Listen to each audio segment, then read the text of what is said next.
Bah écoute, ça va. La nuit a été un peu agitée, on a eu pas mal de vent. Et il y a eu pas mal d'empannage à faire. Mais j'ai réussi un peu à dormir pour garder du jus pour la dernière ligne droite avec cette arrivée à Dunkerque que je connais pas trop. Bah, il va falloir essayer de bien négocier justement le couloir avec sûrement quelques empannages et puis donc pas faire de bêtises. A priori, il n'y a pas trop de vent annoncé. Donc ça c'est plutôt pas mal parce que ça pouvait être le cas d'avoir une accélération du vent au Cap Griné, mais là a priori ça devrait aller. Et puis on va être contre le courant, donc ça veut dire qu'il va falloir sûrement aller tirer des bords au ras de la côte. Bah, c'était assez gris ce matin, on voyait pas grand chose et puis là ça se lève tout doucement, on aperçoit la côte sous le vent et quelques cargos au large avec un DST qui est bien large ici, donc on sent qu'il y a quand même beaucoup de trafic par ici. Mais c'était assez calme, j'ai pas croisé beaucoup de monde depuis le large de Cherbourg là, quelques bateaux de pêche la nuit. Mais il y aura peut-être quelques bateaux en arrivant près de Calais et sûrement en arrivant vers Dunkerque. Bah, je suis concentré. On va essayer de bien finir comme j'ai pu faire cette grande majorité d'étapes aux avant-postes. Donc voilà, faut essayer de bien terminer la copie. C'est l'objectif. Donc concentré, déterminé. Et puis content d'être là pour l'instant parce que c'est vrai que c'est une belle photo d'avoir les petits camarades derrière moi et l'arrivée dans quelques heures.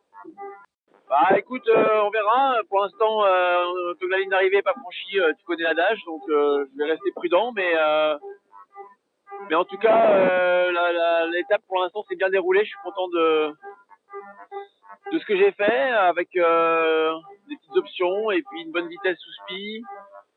Donc c'est plutôt agréable de retrouver des sensations que j'avais eues il y a maintenant une dizaine d'années. C'était en 2010 lors de ma dernière victoire, notamment quand j'avais gagné 3 étapes. J'ai l'impression d'avoir retrouvé un peu ce feeling-là sur cette étape. Bah écoute, oui, ça joue un peu. C'est vrai que la première étape, il y a eu pas mal d'options. C'était un peu aléatoire. Autant là, j'étais assez déterminé, assez certain de mon coup. En tout cas, je voulais vraiment aller là, me positionner dans le nord de la flotte pour pouvoir anticiper la bascule de vent. Alors, ça s'est bien passé. J'ai réussi à glisser dessous.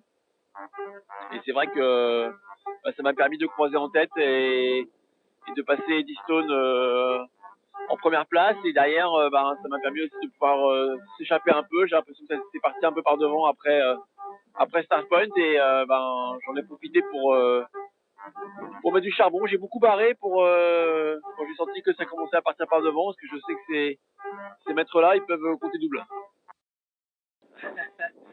Ouais, bah c'est ça, effectivement, faut le préserver, faut faire attention de ne pas l'abîmer.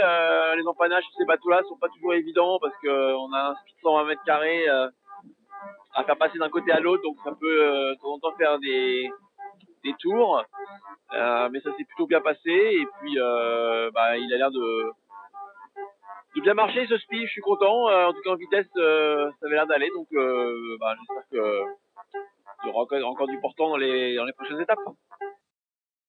Exactement, ouais, c'est ça.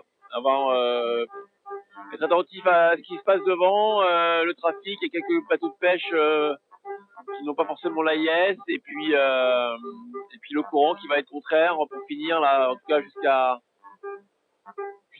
Calais. Donc on va être un petit peu ralenti. Il va falloir garder du jus pour rester devant et conserver l'avance pour essayer d'avoir mettre un peu de temps au classement général.